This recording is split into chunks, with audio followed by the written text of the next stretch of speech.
Hello there, ladies and gentlemen, and welcome to another episode of CookieCast. Today on CookieCast, it's the Darkest Timeline podcast. So you're stuck with me for the day, or the evening, whenever you're listening. What I can tell you is we're going to talk about infectious disease, sporting goods shopping, celebrity deaths, and DIY. If that's what you're in the business for, stick around. Do subscribe if you've not already subscribed. Like, share, comment, all of that. Leave any reviews you want to review. Send the podcast to other people. Word of mouth is a wonderful thing. Right, let's get started. Here we go. This is CookieCast, the Darkest Timeline podcast.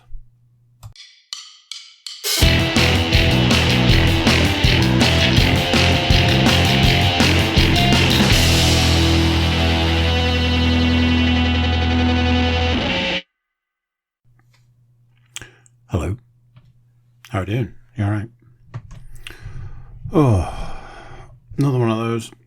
A little bit of a slow start. I get caught up doing too many things. That's the problem. Too many things going on. Too many silly YouTube videos to watch. Oh dear. I was looking at my list before I started and I was like, well, that's a very strange thing to start with. But anyway, I wrote it down for a reason. Where did it even start? I went to a new shop. And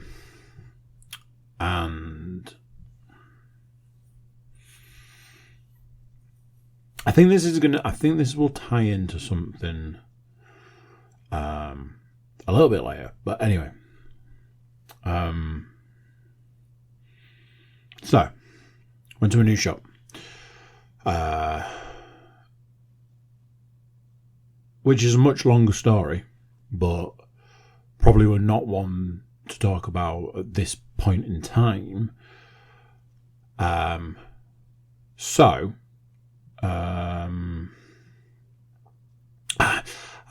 don't like to use names because I don't like to feel like I'm promoting brands.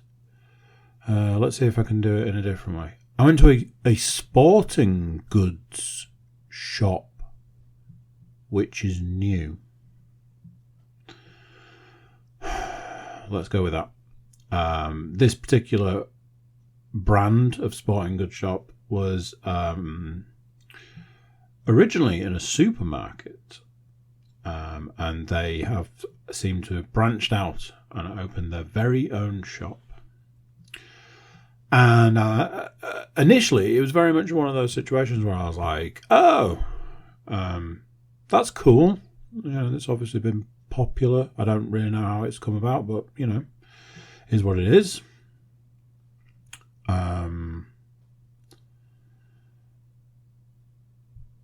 But we had a reason to go. I will gloss over that reason, but we had a reason to go. So me and Leanne and the two younger children took a trip to the shop. And first of all, we went to look at the workout equipment. So I've recently started to display an interest in bike related things,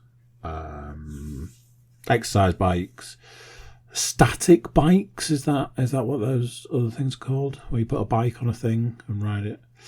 And there's like some interest in like electronic versions of, you know, riding a bike in your home and stuff. And those are the kind of things that interest me. Any gadget, I'm there. So we looked at bikes, then we looked at see what sort of treadmills they've got, to see, you know, how like our treadmill stacks up against ones that you can buy at a shop. Then we moved on to weight benches and squat racks and dumbbells and dumbbell clips. I was actually after some dumbbell clips. which I bought, saying the phrase, "These are going to be absolutely perfect. These are amazing." Got them home, and they were the wrong size. So that kind of went out the window. Thank you, computer. Thank you for that information that I didn't need right now. Then looked at, I don't know what you'd call them, like body weights, like a weighted vest, weighted like ankle weights and stuff like that. Very long story, but that's also something that I've been looking into recently. Started looking at sporting clothes. They seem to do like it was very, for me it was very strange, because it was like, oh, you've got the sort of things that I would wear and they're reasonably cheap and they're in my size. It was a very strange sort of situation. And as it was, we had to go up and look at the upstairs section. There was stuff to look at upstairs. So got up there and looked at bikes and scooters and skateboards, horse riding equipment,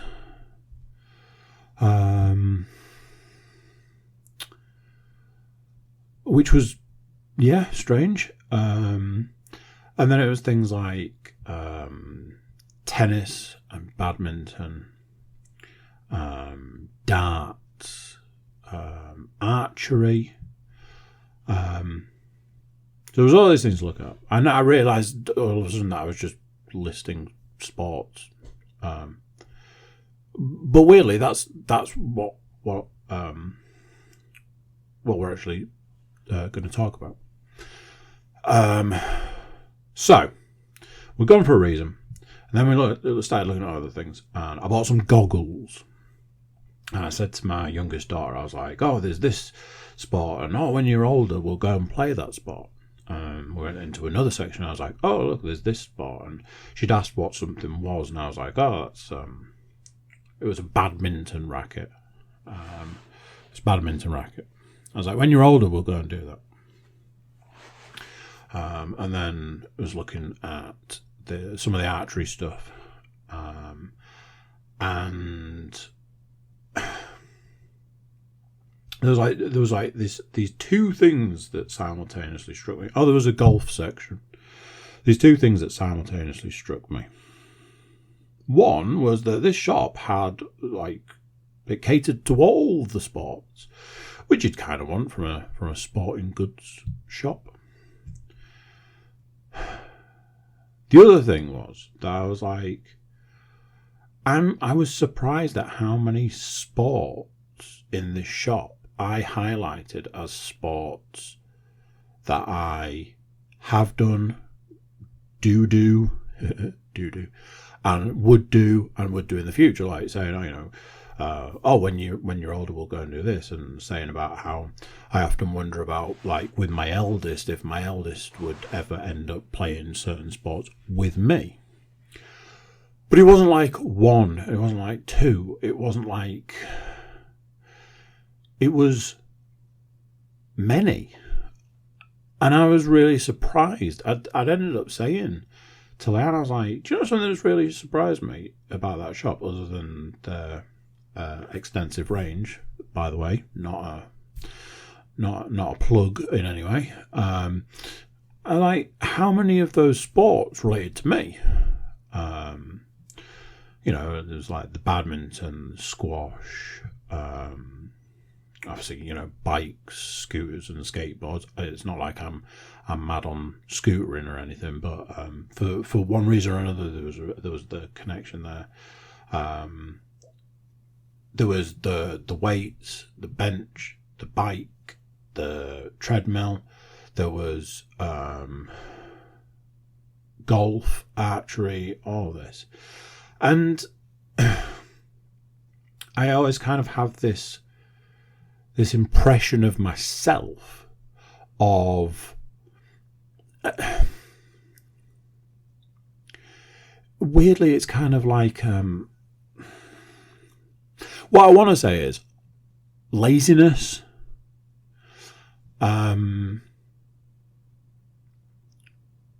I often feel like laziness is my default, is my go-to, is my my resting, whatever you would call it. But then if I look at an average day, it's like, that probably doesn't fit. There was a point today where I had 5 minutes to shower and go and collect my daughter, because the day had been non-stop.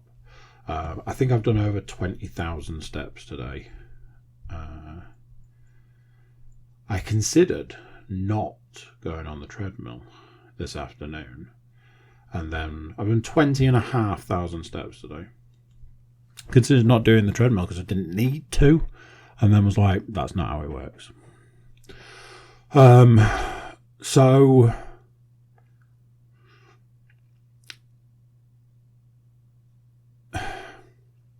I think I'm starting to question, and this might be a little bit deep for 10 minutes into a podcast, but I think I'm starting to question myself, who I am, how I perceive myself, how others might perceive me, and so on and so forth, because of something that we're going to come to. And it's something that there's been a tough realization in this house.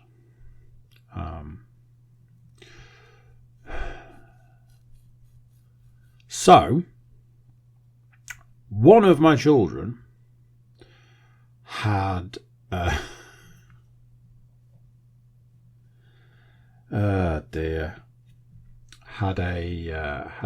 infectious disease, is the way I've written it down. That makes it sound worse. No, it wasn't that well-known virus that we all know and love.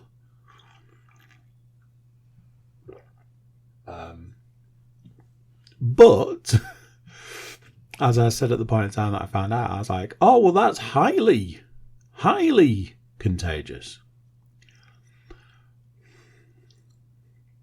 So, it's one of those things through a lot of research and looking it up and reading about it. It was very much one of those of it's not infectious past a certain point, which is fine. But I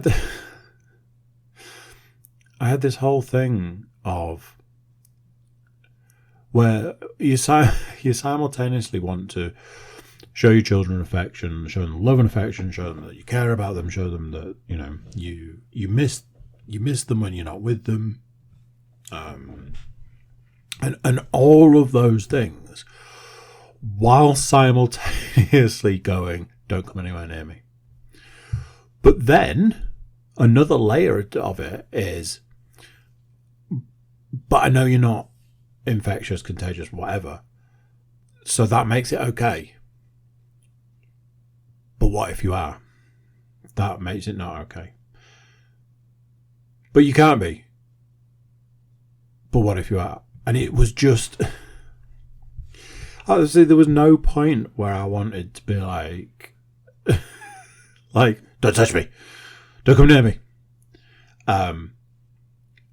Yet on the flip side, it's that, oh, Daddy, let me give you a hug. Mm-hmm.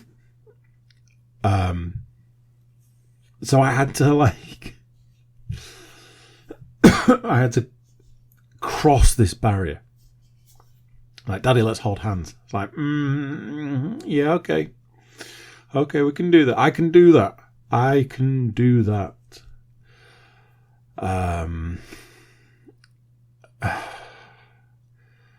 Yeah, super weird one. Super weird to deal with. Oh man, did I close that? Oh, that's annoying. I think I've closed a program that I need. That's super annoying. Anyway, not something to deal with now. So I've been building it up for best part of 14 minutes. And it's time for me to come clean. it's time for me to tell you, lovely people, the hard realization that I've had that everybody else probably knew for a long time. And it's that I'm fat.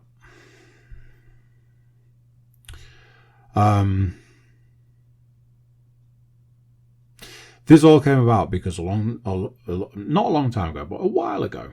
Problem you got when you're dealing with Americans. He's all over the shop. He's all over the map. Right, let me start from scratch. I listen to a lot of podcasts that will surprise nobody. And a lot of those podcasts are from Americans. And the problem with Americans is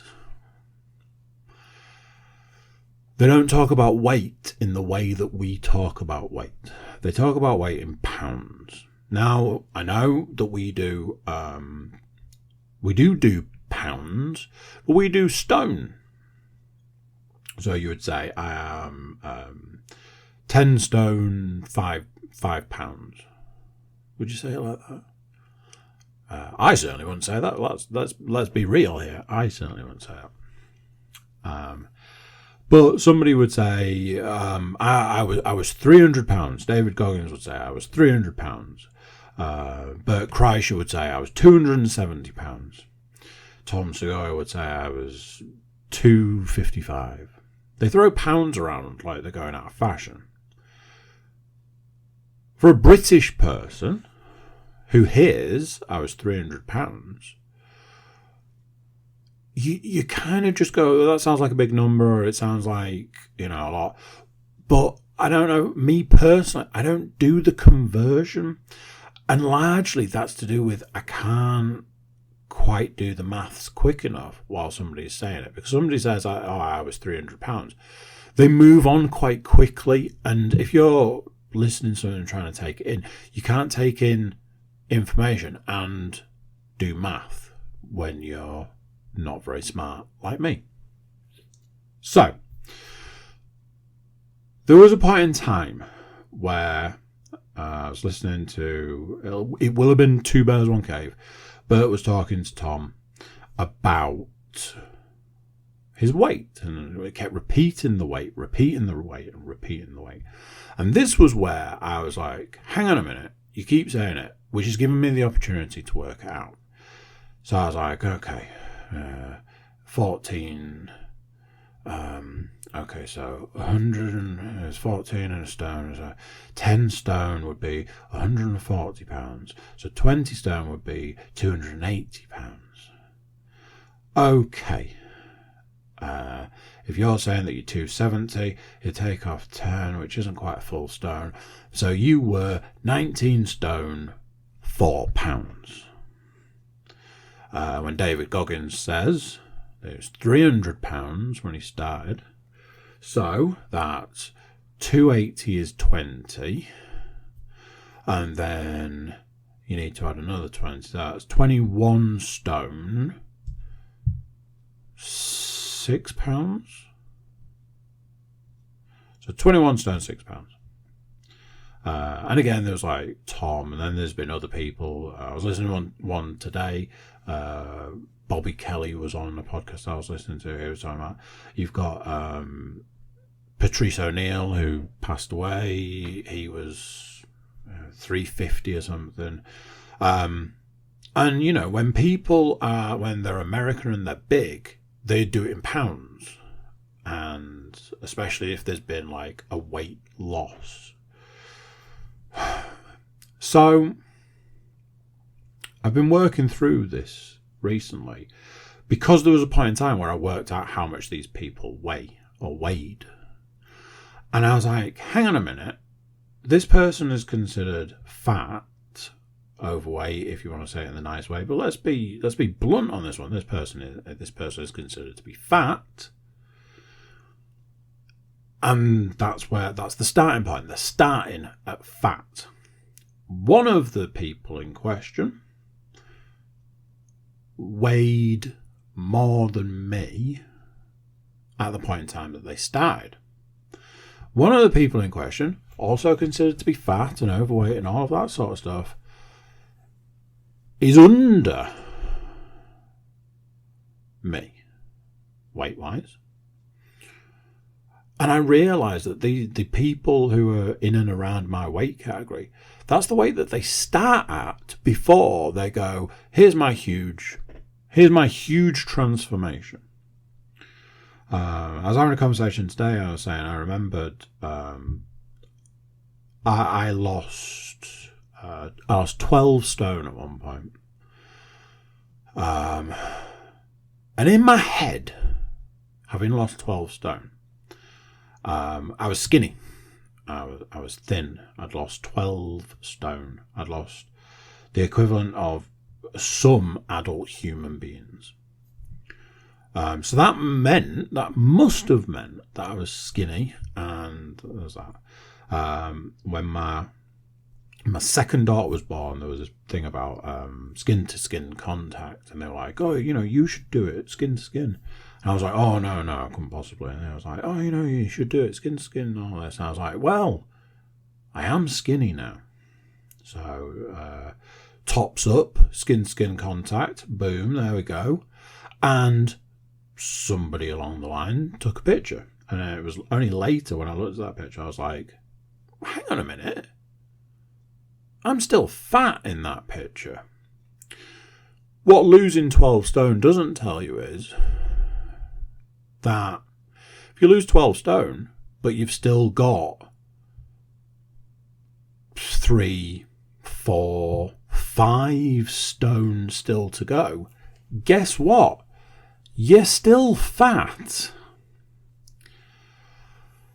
And it was only like at a later point when I was like, how is losing 12 stone not an achievement? And it is an achievement. It is. But it wasn't the end. Now, I lost 12 stone. And then I found 6 of it. I found half of it. I put half the weight back on, which is what people do. You hit a road bump in life, which is what I did, and I just ballooned. And there was this point in time where I was eating thousands of calories a day, but I was also going to the gym for 2, 3, 4 hours. So there was one point where it was working nicely for me, and then that also got away, and it was, it was bad. So again, if I was fat after losing 12 stone, imagine what it's like to then put 6 of that back on and start again and go through losing 4 of the 6. It's one of those things. I'm working on the principle that if anybody's good at maths, they could probably work out almost exactly how much I weigh right now. And recently there's been this, I lost 2 pounds this week, and a couple of weeks ago, I was on a losing streak for weight, and I changed a couple of things with my workout. I changed a couple of things with my running. I changed a couple of things with my eating. I'd done something that we're going to talk about in a bit. A couple of things that we're going to talk about in a bit. And I stupidly went, something, this is really working, I'm losing weight. I'm working out well. I'm getting jacked. I feel good. This t-shirt feels tight in all the right places and loose in all the other right places, and yeah, it's all going well.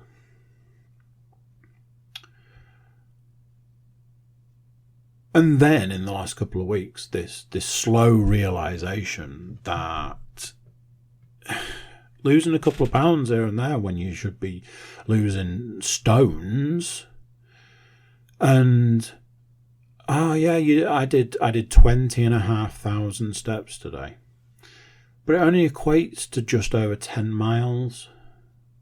That's in an entire day. That's 2 dog walks, 3 runs, and just general operating, wandering around, all that. It would be that, it would be an achievement if it was an achievement. And like I said at the start, there's the realization of, crap, I'm fat. I'm not sure if it's coming or not. It's actually really difficult to say. It's thinking you're doing well, and then somebody tells you that you're actually doing really badly. Luckily for me, the small cushion in that is that it's me that's telling me that. I had this whole idea of, right, well then I'm gonna have to lose. I'm gonna have to lose loads of weight then, which feels strange when I'm saying week in, week out, I've lost this, I've lost that. But it's obviously not enough. And there's a part of me that keeps looking at where I am weight-wise and says, I need to lose 2 stone. At 42 years of age, that's not an easy feat. But I need to lose 2 stone to get back to where I was X number of years ago. And as we've discussed, that wasn't the end. That was just as far as I got. Admittedly, I managed to shift another stone of that through super unhealthy means. But again, even at that point, I was probably 2 stone away from being healthy. And even at that point, I was probably 2 stone away from being actually healthy. And if you add all of those up, those are a lot of stones to lose. Many, many pounds for you American listeners. And it sucks and it's hard. And if I'm honest right now, I kind of want to shed a tear because it's so huge, and losing £2 a week when I used to lose 5 or 6. And those are the weeks that I lose £2 a week. Guess what? Spoilers, didn't lose any weight this week. So you got those to contend with.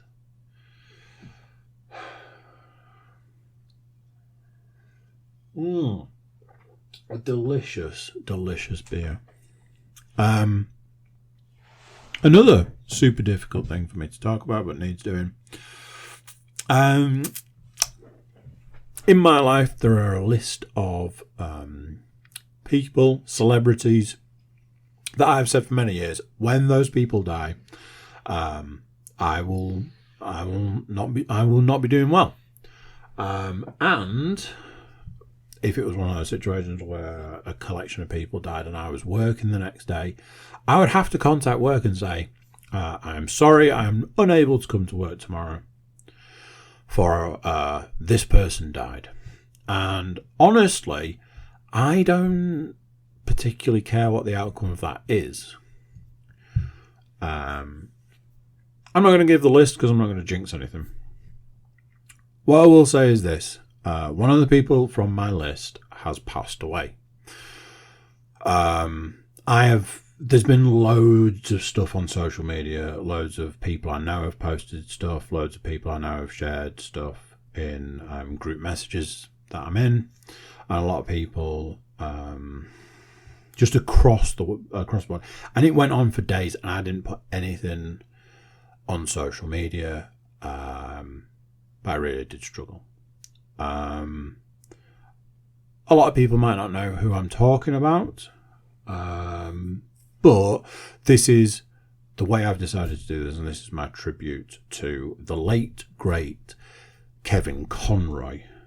Again, I don't know whether this is something that might make me emotional. In fact, what will help with the emotion is I'm going to Google something really quickly because I want to get it right.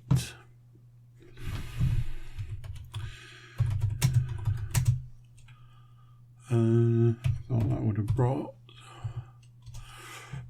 Is there a way to do it from here? Okay.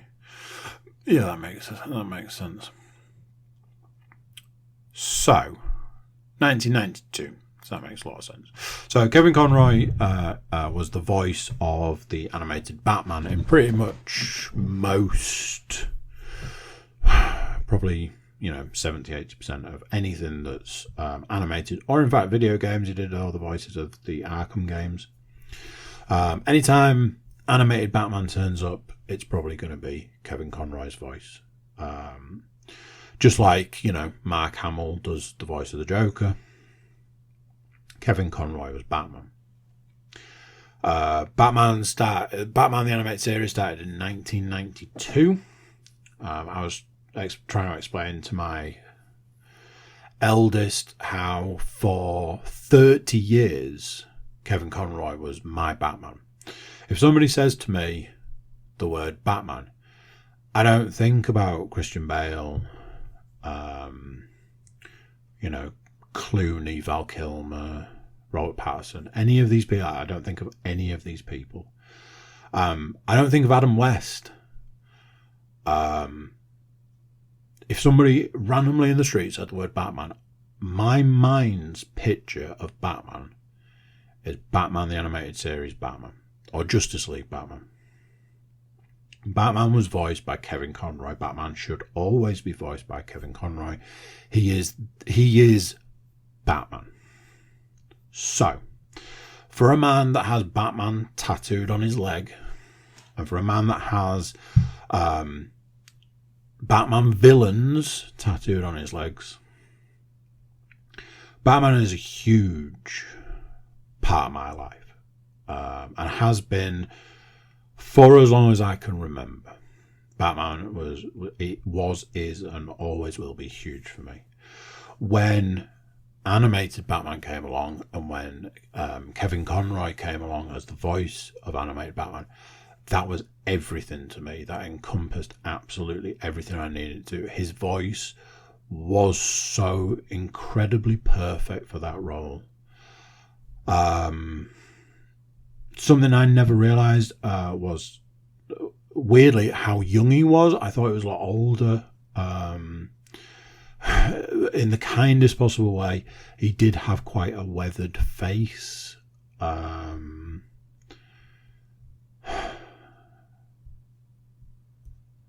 I was incredibly upset to hear of the passing of my Batman.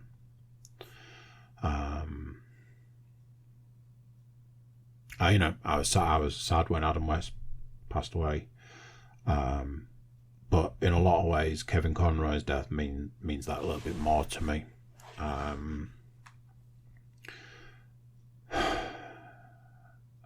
I told my eldest, 'cause she has the most interaction with Kevin Conroy's Batman. She's seen Justice League and various Superman things and a lot of animated movies where he has done the voice, and she was upset by it. It's 30 years. It's 30 years. There was nothing like being 12 years old and Batman the animated series coming on and sitting there and watching it as a Saturday morning cartoon and just being like, this is it. As a Batman fan, as a child, all of it was, this is it. We've finally made it. You got to think this was, we'd had Tim Burton's Batman, but at 12 I don't think I'd actually seen it. It's just, it's devastating. It's a huge thing. Knowing that we'll never get an animated movie, they're trying to bring back the Justice League TV series, a video game, any of those things, they'll never be voiced by him again. It's tough because when somebody else does the voice of Batman, it's just not right. It doesn't. It doesn't sound right. And we're never, Batman is never going to sound right again, is what this means.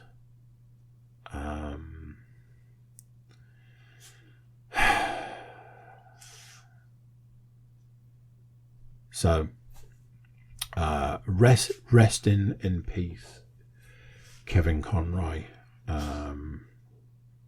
He had such a huge impact on so many lives, and so many people probably didn't actually know who he was.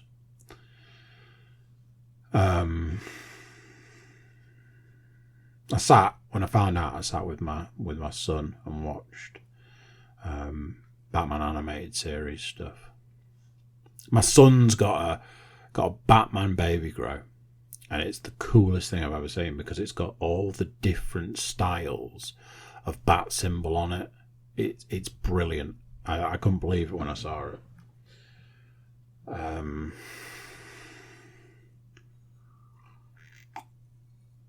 Hey, let's talk about DIY. That's a thing. Not in this house, but it was. So, had to do some DIY. It's not a great start. Myself and Leanne decided to go halves on a joint present for us and the house and other such things. We bought a little TV to put up in the gym above the treadmill to help those long hard runs. So we bought the little TV, and then we bought a bracket, and I did as much research as I could possibly do to make sure that this job was not going to be a disaster like every single other job that I've ever tried to do. I was determined to make sure that this was not going to be a disaster. So of course it was a disaster. So it was all of this like it was going on plasterboard wall, but it's okay because I did the test where you knock on the wall to find the stud, and I isolated where the stud was, and then I used maths to work out where the centre of the stud would be. I then used the bracket that I'd got and the TV to line up where eye level was and where it wanted to be, marked it all out, used the template that came with the bracket to mark out the holes, got a drill and drilled the first hole, and it went through like a hot knife through butter, and I instantly went, something's wrong. I could not have done any more research into this.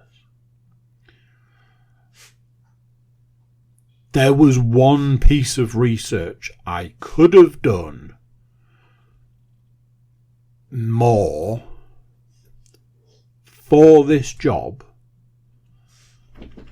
that would have made a difference. Because it's in the gym. The gym is a room that was built recently. And there was a series of pictures that were taken in the building process which would have told us whether there was a stud on that wall. So, when I drilled into it and hit nothing, I went, oh, that's not right. I was like, maybe the drill was super powerful. The drill bit was brand new. Maybe those two combinations just went straight through the wood and it's all good. What I should definitely do is drill 2 more holes, whilst not really being overly sure that I'm drilling into wood. So there was a conversation. I had a conversation with Lam where I was like, something's not right here. I don't feel like I'm going into a stud, but there's definitely a stud there. I've done the test. She was like, did any wood chips come out when you drilled the hole? I went, nope. She's like, there's probably no wood there then. I was like, yeah, that probably makes a lot of sense. Interesting. Next thing, she sent me a picture. She was like, here's a picture of the wall before the board went up, and as you can see, from the picture, there is no stud. And I sent her a picture back that I said, yeah, looks like you're right. Because I'd used a hammer and nail to do the super old method of hammering a nail into the wood, into the plasterboard, multiple times to try and find a stud. After 15 holes, yeah, we can safely say there's no stud there, but there are 15 holes in the wall now. Okay. This is going pretty much as expected at this point in time. We always knew it was going to be a disaster. Let's face it, it was always going to be a disaster. Let's try and double down. Okay, here's the way to solve this problem. The way to solve this problem is I saw this thing, which is you drill a bigger hole. Yeah, sounds like a great idea. You drill a bigger hole and you put these things in and you push them through the plasterboard and you turn the middle and they open these wings at the back and they're secure and they can take loads of weight in plasterboard, and you put 3 of them in and then you put your bracket up. Everybody's happy. Okay, all right, let's order that and we'll do that. Cool. So that's what we did. Got those ordered. Came with the drill bit required, which I thought was quite cool. And away we go. Load up the drill with the drill bit. Drill into the wall and immediately hit installation, having gone through the plasterboard. It was like, that makes sense. Drill 3 holes. I felt I did well. I got them quite central. And I went, right, okay. So I put the first one of these contraptions in. And I got my screwdriver. And you have to use a screwdriver to turn the centre. So I got my screwdriver. And I put it in the centre and went, why does the screwdriver not fit? Quick question. Do you have a screwdriver in your house? A flat head screwdriver in your house right now? Is it what you would call a standard size? If you went to somebody else's house with your screwdriver, would your screwdriver be the same size as their screwdriver? Let's face it, the answer is probably yes. Does the contraption that we've got to put up require a screwdriver head twice the size of a standard screwdriver? Yes, it does. Do you know what happens if your screwdriver is a standard size screwdriver and you put it into something that requires a screwdriver that's twice the size? You strip the plastic from the inside middle, which is where the what's that thing? Oh, that's right. The threads for the screws to go is, and you strip all the threads for the screws. It's all right though, because if you do it once, rest assured you can still do it another 2 times with the other 2 that need to go in. But at this point in time, in for a penny, in for a pound. So let's try and cut some new threads using the screws, shall we? Now, by this point, it was going on for about 10 o'clock last night. This has been a 2-day job at this point in time, and it wasn't getting any easier. Oh, by the way, when I drilled through the plasterboard, something I didn't take into account, which definitely sounds something like I would do. Dust. Absolutely everywhere. To clean up the dust, to hoover up the dust, I had to empty the hoover, charge the hoover, and move the treadmill to try and clean this mess. Going well so far. Luckily for me and everybody in the very near vicinity, I was able to cut new threads using the screws. The screws were thick, sturdy screws, and they seemed to be quite sharp, so they did manage to cut new threads into the plastic of these things. just a quick aside. One of those screws where you can use a Phillips or a flathead screwdriver. Either or, your choice. But just real quickly, not a standard size Phillips and not a standard size flathead. So there's that. However, shortly after that, I had the bracket up on the wall. And shortly after that, I had the TV on the bracket, and I got the TV plugged in, and I got the TV switched on. And away you go. So what started out as a disaster and continued to be a disaster actually had an okay ending. Maybe, I guess. I am secretly just waiting for it to fall off the wall. Because let's face it, it's going to fall off the wall, it's going to break the TV, it's going to break the treadmill. There's probably going to be some kind of explosion and probably a small to medium house fire. Other than that, it's a resounding success.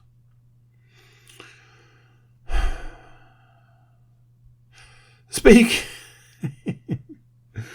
of electrical items and disasters, the washing machine broke. Now, I don't know if you know this, but when there's 6 humans, 2 cats and a dog, cats don't really require all that much washing machine action.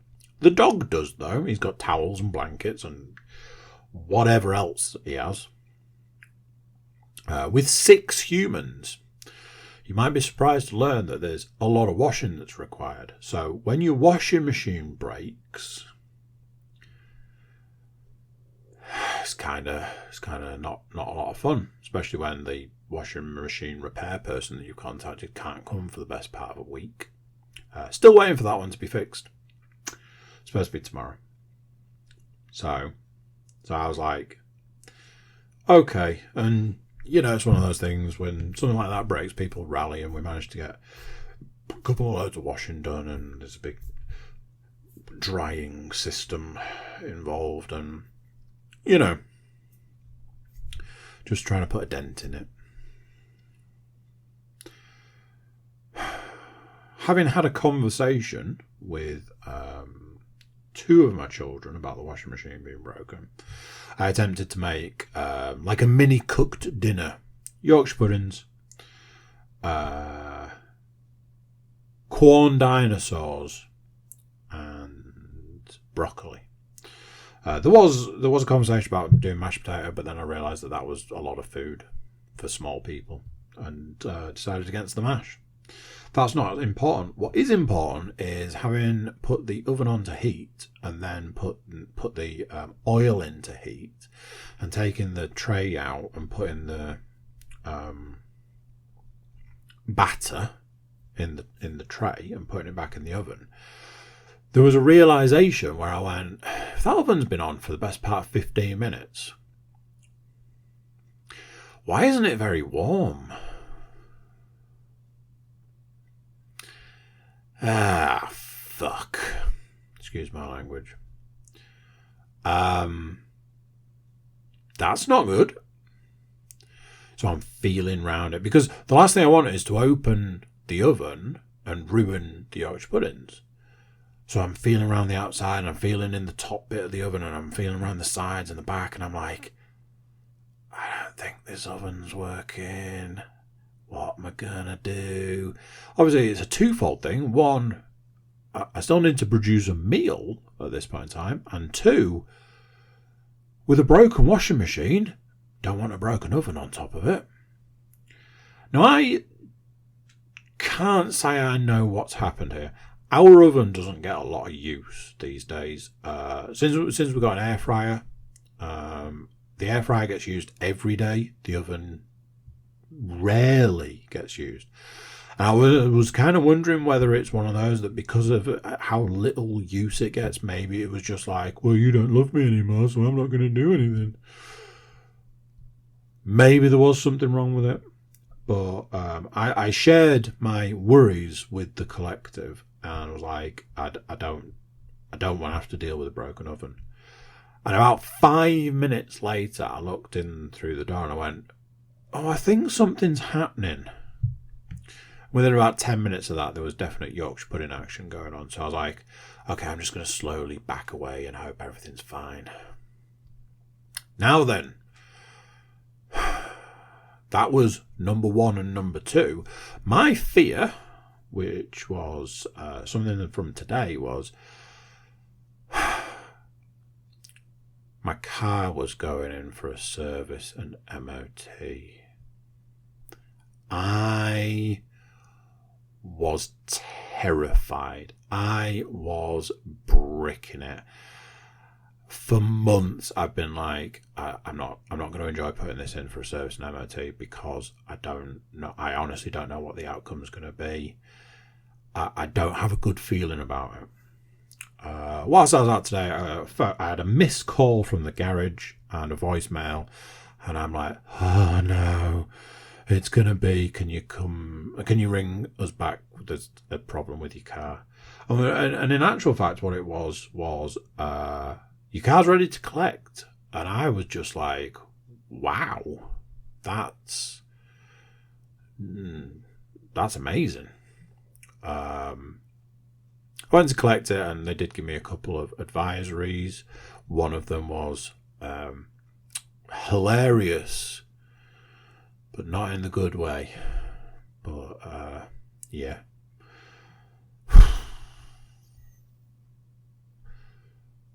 Yesterday, family yoga round 2. Everybody got involved. I feel the relaxing part of yoga has been removed from family yoga time, when my youngest daughter likes to criticise everybody else's yoga whilst lying on the floor and not doing anything. Literally the first thing I did when I got in the first position for the first bit of the yoga warm-up was go, oh man, I've hurt my back. So I had to suffer through that yesterday. I don't know whether it's psychological or if there's a connection, but so far, 2 Sunday family yoga sessions, 2 Monday good runs, like really good morning runs. I don't know if there's a connection. I don't know if it's just it's a Monday. Go back and listen to last week's podcast if you want to hear me talk at length about what it was like doing that run after that yoga session. Something else that I finished off. I finished off last week's yoga session and this week's yoga session.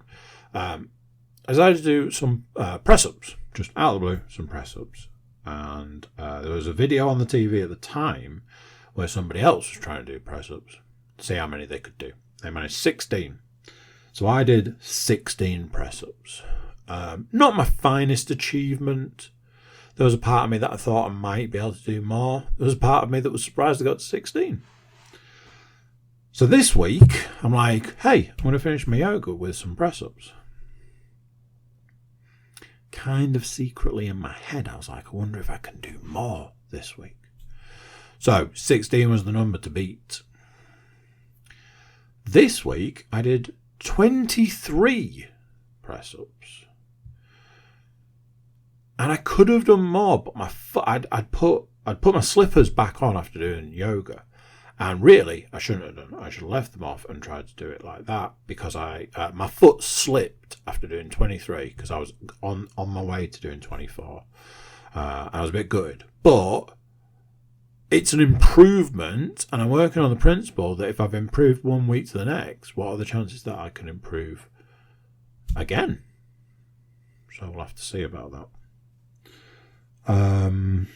Lastly, from the week, I have soldiered on with the David Goggins audiobook. It's hard listening to an autobiographical book that's being read by someone else. It's hard. There are points in it where I'm just like, this just feels wrong. But I have soldiered on with it. They've done it like an audiobook and a podcast and some kind of media experiment of some description. So David Goggins is in it, on it, however you want to phrase it, but not reading the book, which just feels weird.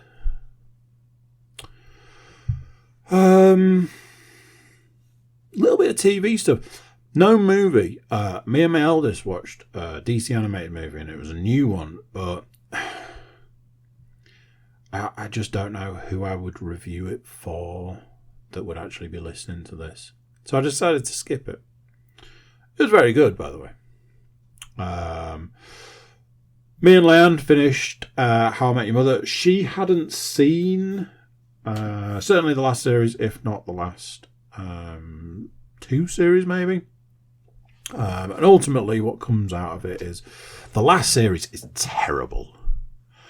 And the one thing that I wanted to say to her all the way through it is what a massive anticlimax it is. I'm not going to spoil anything, but the last series is terrible. And the ending is awful. So you've watched 9 series of something to just be completely let down at the end. So there's that. To cleanse our palate, we move very swiftly on to watching Series 4 of What We Do in the Shadows. At the point in time that we started, there was only 4 episodes available on Disney+. And yeah, hit the ground running with that, basically. It's just good. It's just as good as it was. The Colin Robinson situation is very strange. It takes a little bit of getting used to. Again, no spoilers. I finished Welcome to Wrexham. Had some friends round yesterday and was talking about how I'd watched it and how, as a show, 60-70% of it's very good, but also 60-70% of it is about the football. And then there are just these filler episodes and these episodes where you really do wonder why the hell you're watching it. There was a couple of episodes toward the back end that were interesting. There was this one where they kind of like tried to look at football fandom from a psychological perspective. And they're talking about how for boys it relates to boys and their dads. And I've always said for years and years and years, when my father left, he took football with him, is what I say to people. I was absolutely mad into football. I did football as a hobby. I did it in my spare time. I played football left, right and centre. I had a full Man United kit at one point. Football was huge for me. And when my parents separated and my dad left, it's a fair thing to say that he took football with him. I didn't have football fandom after that point. I didn't watch it anymore, and I just completely got out of football. Years later, I guest on a football podcast, as I'm sure some of you know. And I produced that podcast. But it was very interesting listening to what this person was saying about how, boys and their dads and fathers and their sons and, grandparents and like how it's, becomes a generational thing. You pass it on to your children, this, that and the other. I've recently been talking to some people about actually going to a football game. And I suggested that maybe I would take my son to his first football game. Because as a dad who hasn't had that in the majority of my life. I feel it's important to pass it on, and it is something that I want my son to have in his life. So I think that's an interesting place to start. Take him to a football game. As a show, some of it was good, some of it was great. Some of it was emotional, some of it was a roller coaster, some of it was funny. Everything you kind of want. If I'm honest, it had a lot of stuff that I didn't want. It had a lot of stuff that I wondered who they'd made it for.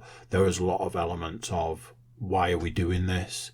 It could have easily been a 12-episode series instead of an 18-episode series. They seem to do these episodes that are like, oh, we need to pad it out and we need to fill it out. And I was very much like, no, you don't. Just do less episodes. I had all of these theories going through my head about who had actually paid for the football club. Was it Ryan Reynolds and Rob McElhenney, or was it FX, Fox, Disney, whatever? But that's me. I always look for a different angle.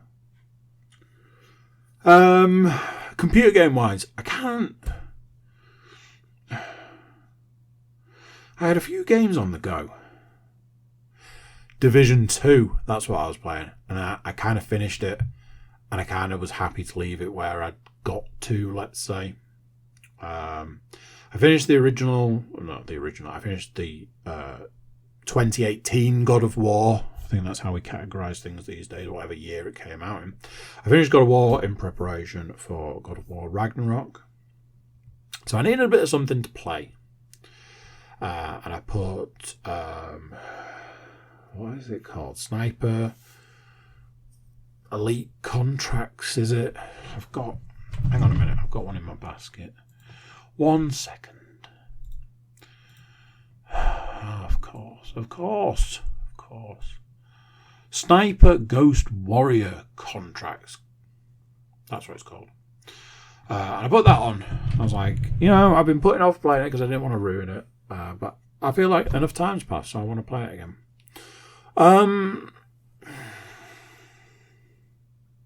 In some ways it was good, and in some ways it was a mistake. The sniper games are very much those games that I always talk about, where you leave a little bit part of yourself behind when you play it. So going back to those games is difficult.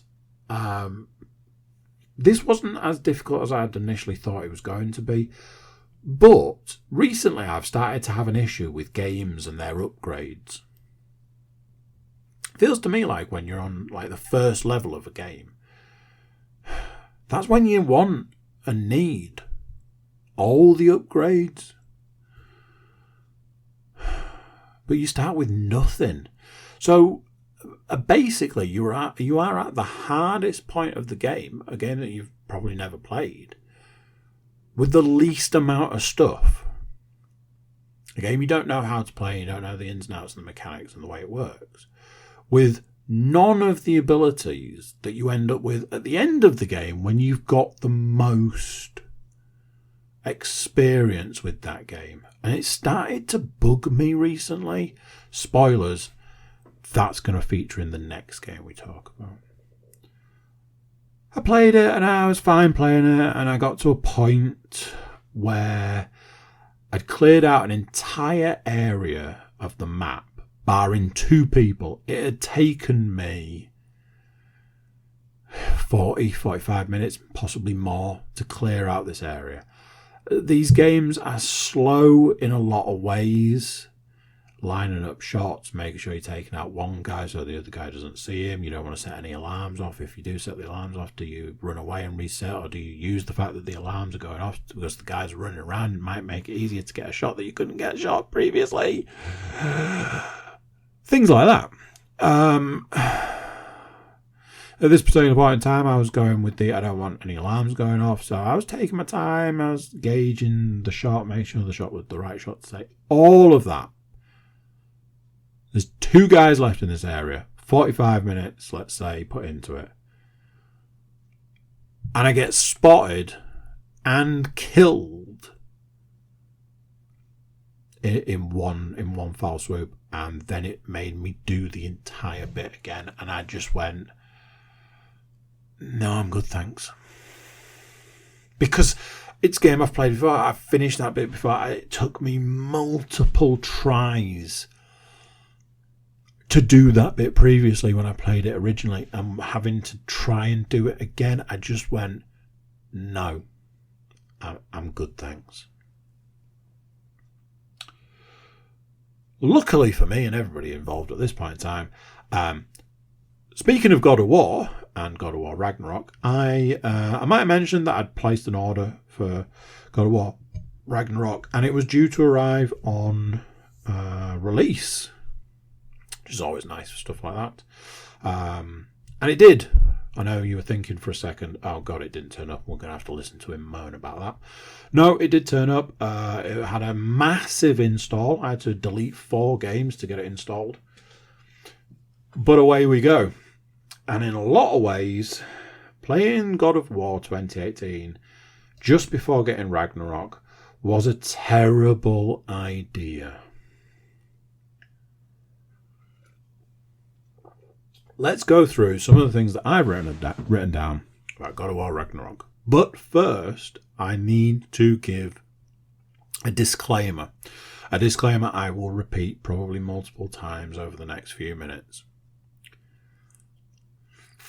There is a part of me that is designed to dislike things that people like.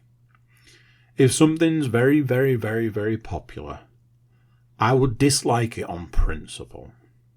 And I will never go anywhere near it. Now, if you go back a couple of years, 2 or 3 years, it's the Game of the Year podcast. 2019, I want to say. And God of War 2018 comes up, and it didn't win my Game of the Year.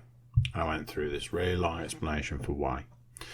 Over the years, and the many, many, many playthroughs of God of War 2018, I've come to really enjoy that game in a lot of ways. In some ways, not as much, but I think I retracted some of what I said later down the line in later podcasts, where I said, I'd probably been a little bit harsh, and it's because of the hype that these things get. Nothing can ever live up to massive hype. So, with that in mind, and me saying that I am designed, some part of me is designed to dislike popular things, let's talk about God of War Ragnarok.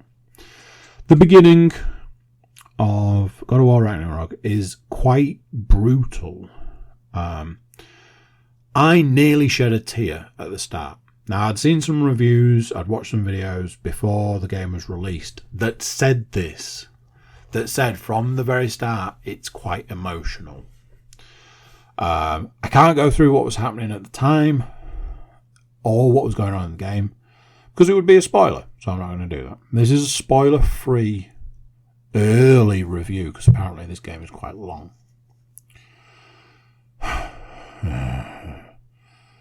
This is a double point.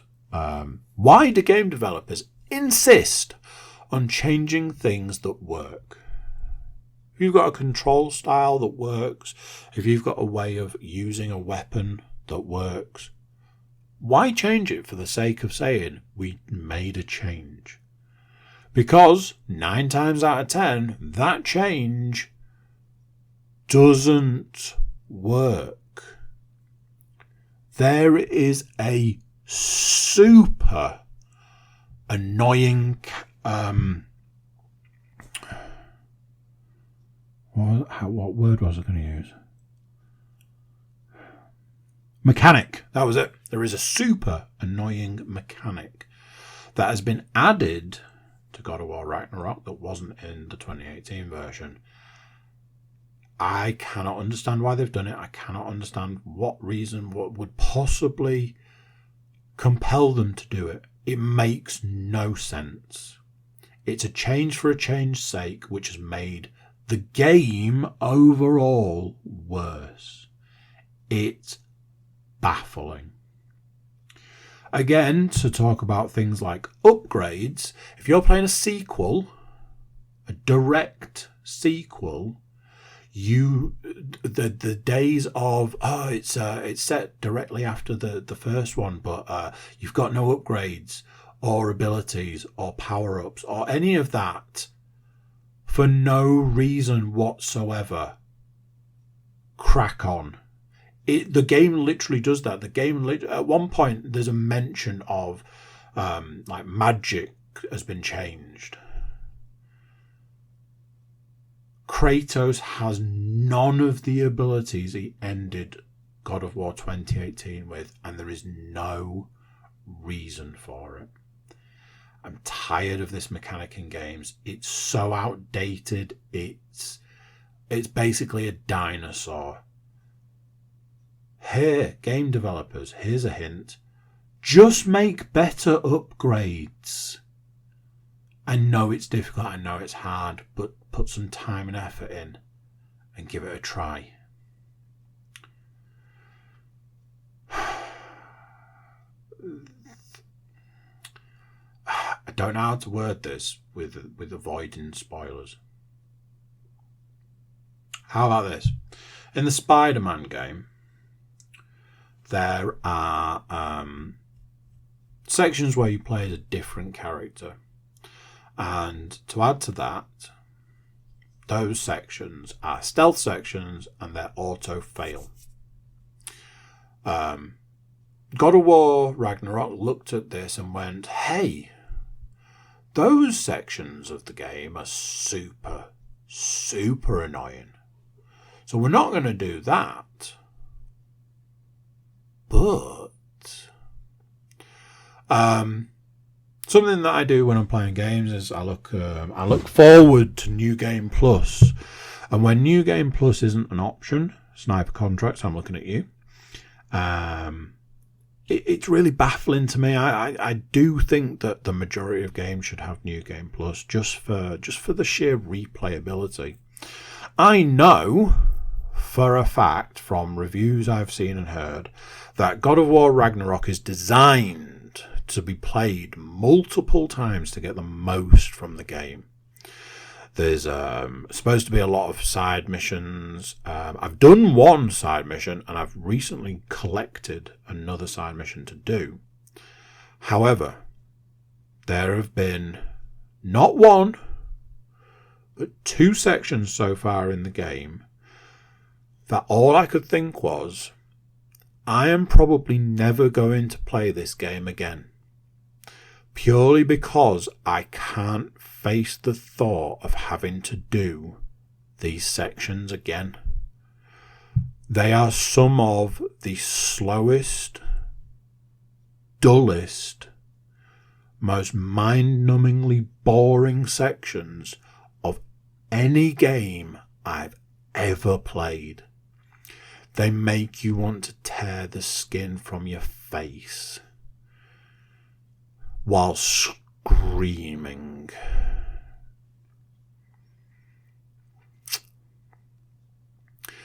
So, after 1 minute, you know the thing that made God of War 2018 great? It was the writing, it was the narration, it was the conversation between all the characters. Mimir, Atreus, Kratos, other characters, Freya. Oh, that's something. They've put another character in the game and given that character the same name as a character in the game. It's spelt slightly different, but all of the characters say it the same. It's super annoying. So there are all these characters, and 2018's version made it what made it good. The conversations, the constant talking, the constant storytelling, the family connection, you know, Kratos is a terrible parent, all of that. So far in Ragnarok, the game developers have decided that's probably the bit that was the bit that was the worst bit of the game, so let's get rid of all of that nonsense, shall we? While simultaneously trying to tell a really long story which introduces a load of other characters. But it's okay, you don't need to worry because none of those characters are going to interact with each other. So there you go. Now, this is the point where I will say I am designed to hate things. For whatever reason, it's just a thing. But what I can tell you is this.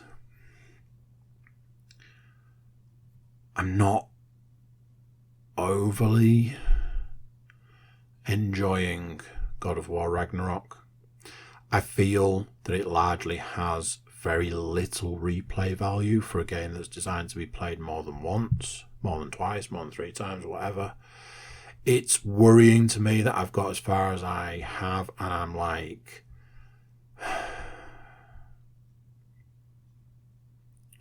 the game isn't a chore. It's not one of those. It's not like a chore to play. You're just low-level angry playing it because you're just baffled. And I know that it's hard to repeat success. It's very difficult to repeat something that was good or great or beyond. But doing we can't repeat it, so let's do the opposite, has never been the answer. So why is a studio that is, presumably massive, releasing a game with so much hype to be so lackluster? It's quite baffling. Now, admittedly, I will continue to play this game and I will continue to bring you lovely people any sorts of updates that I can. Who knows? In a week's time, I might be telling you it's the best game I've ever played. And I can't wait to play it again.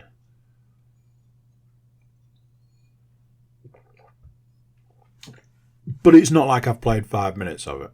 I've put a good few hours into this game. And yeah. There we go. That is this week's podcast. If you made it this far, thanks for listening. And I will catch you next time. So there you go. What do you think of that? Another one done. Another week gone. Another week closer to... Well, I think by now you all know what we're closer to. Thank you for listening. Thank you for watching. Thank you for being here. Thank you for being one of our lovely subscribers. If you're not, you can just click that button and become one. That way you find out about upcoming episodes. Do like, do share, do pass the podcast around, word of mouth and all that. If you want to check out the website, it's thecookiecast.com. There we've got some social media links and an email button for you to get in touch with us. There we go. That's it for this one. Until next time, I'm going to say bye, and I'll see you then. Thank you for listening to CookieCast. Please make sure to like, share and subscribe.